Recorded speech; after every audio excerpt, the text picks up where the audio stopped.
Right. Jonathon. Yes. Sorry, just keep that. I was so attracted to you outside because you're wearing R.M. Williams boots, but you're a genuine Australian, is this correct? I am indeed, yes. Okay. I've been here for a number of years, but I am an Aussie. Whereabouts from Australia? South Australia. Okay, whereabouts? Just out the back of the main town, Adelaide, Okay. up in the Adelaide Hills. Okay, I did my pre-college year in Moree on cotton. Oh, did you? Yeah, I'm not allowed back, but that's what No, I'll tell you about I can that. well believe it, yes. Yes. So Jonathon, tell everyone what you do and why you're here today with IAG, please. I came to see what IAG are doing. I think their IP is fantastic. They have such an innovative way of approaching vertical farming.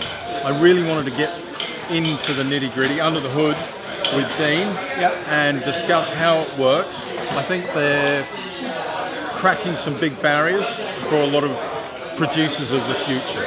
So I think Hartpury, where I work in their Agri-Tech accelerator, is about being industry facing. It's about the things that are here now, not the big vision things. Okay.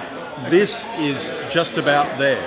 This may be of real interest for farmers in the future, in the very near future, and also for new farmers coming into the space.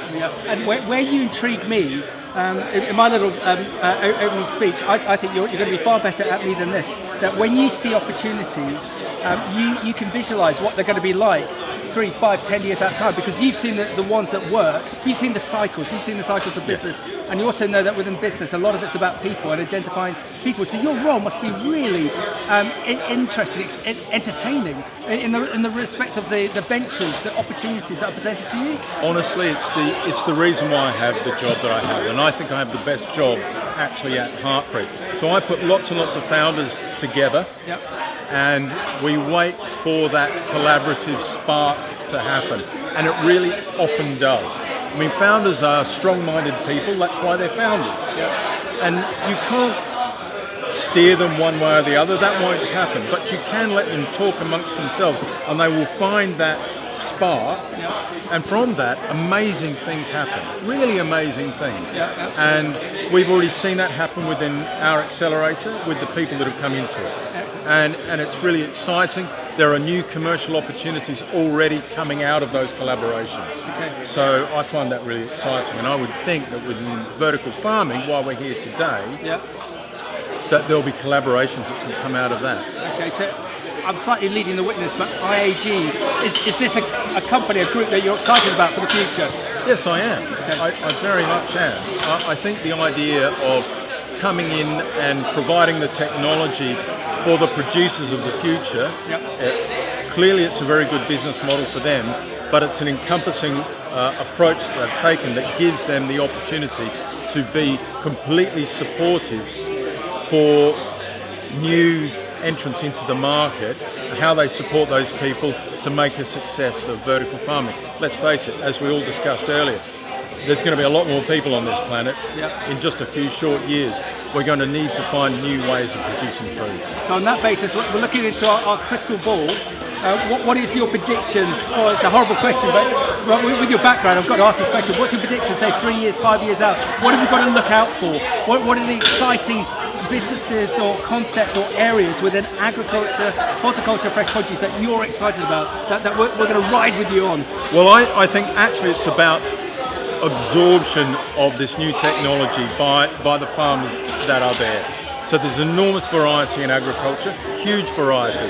When you talk to farmers, you've got a very narrow window. I always discuss it in terms of the natural world and the industrial world, and imagine a road between the two, art and science, and another road, and in there's an intersection.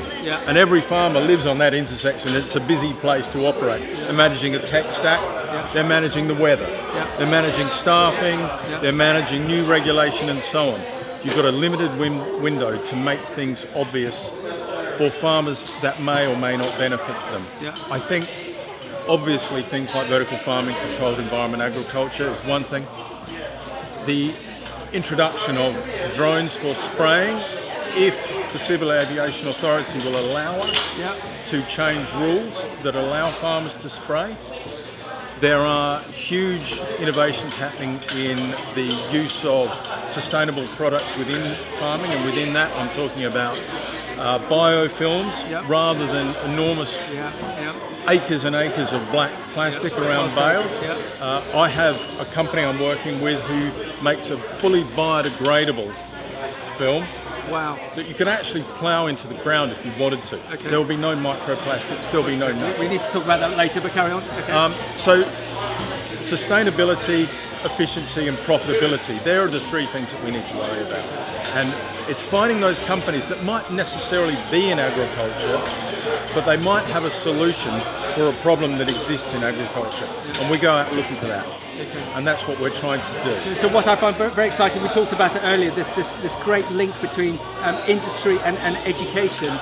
In Holland they have the Dutch diamond, as I keep on banging on about that. They have government, industry and education. Do we need more government support in the UK to make a success for you, for this type of company, for the future of the sector? Look, I think at the moment agriculture has the wind at its back. People are all of a sudden discovering that we need to produce more food. That it isn't just, as David described it earlier, as a first world inconvenience. It could be a big problem. Globalism isn't just about putting things on a ship and sending it from one side of the planet to the other. It's also about transferring ideas. And that's going to be important. I think that cross-fertilisation of ideas. I talk to a lot of Australian innovators. They're doing amazing things there. We should go out and speak to those people. We should get them to come here. It's the same. Collaboration. Collaboration is huge. It is absolutely huge. They want to collaborate. We should be going out and speaking to them. So on that basis, you'd be keen for people to collaborate with you. Absolutely. To contact you, whether it be an idea, whether it be an investment, whether it be a government agency just wanting to get a bit of a steer. You're happy to have that sort of conversation. I am indeed. And in fact, I've had conversations with the DIT about taking some UK founders of incredible solutions out to Spanish glasshouse producers. So it is two-way. It isn't just people bringing ideas here, it's some of the fantastic innovators that we have here and taking them out. And if anyone wants to talk to me about that, I'd love it. Excellent. Jonathan, to wrap up, what's your favourite fresh produce? My favourite fresh produce? Avocados. But perhaps IAG this time next year will be growing avocado. Wasabi leaves. Oh yes. They are amazing. We've started each other now. Jonathan, well done, you're brilliant. Thank you.